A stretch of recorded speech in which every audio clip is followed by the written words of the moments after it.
So my name is Bonita Bennett. I'm the director of the District 6 Museum, and this museum has been around since 1994.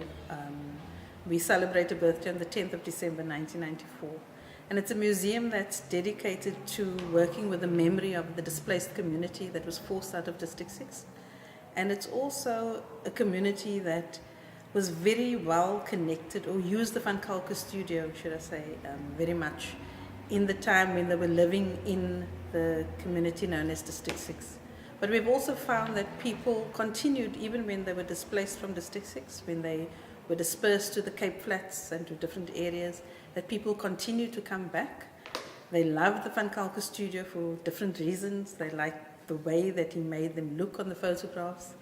And so it was a very important part of the community coming to the Van Kalker studio. Okay, my name is Krishna Julius. I'm head of the Collections, Research and Documentation Department at the District 6 Museum. My responsibility is really looking after the material culture of District 6. So that is the photographs, images, stories that people have shared with us since the museum opened in 1994. Good day, my name is Irvin Clemens.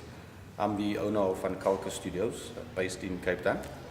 The studio was established in 1937 in a suburb called Woodstock, which is adjacent to the old District 6 area.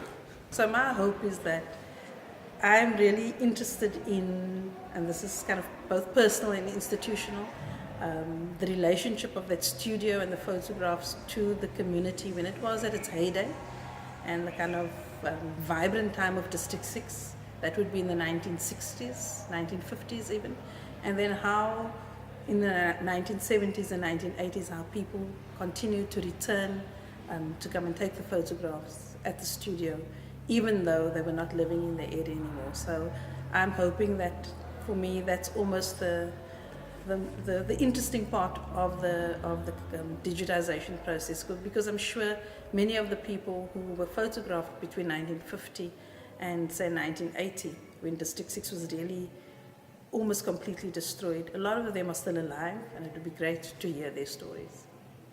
The conservation of the Van Kalker collection basically entails us digitizing the collection for future use, to be used by researchers who are maybe looking at the history of photographic studios in Cape Town and in South Africa, but also looking at how we make those stories and those images accessible to a District 6 community, as well as the broader communities that we're using the archive or using the studio in the 1930s up to the 1990s as well. We are actually at a very interesting point where we are about to launch the collection to the greater public, not only locally, but for families that have spread all over the world, and thereby we're looking at acquiring these stories to celebrate the people that originated from Cape Town.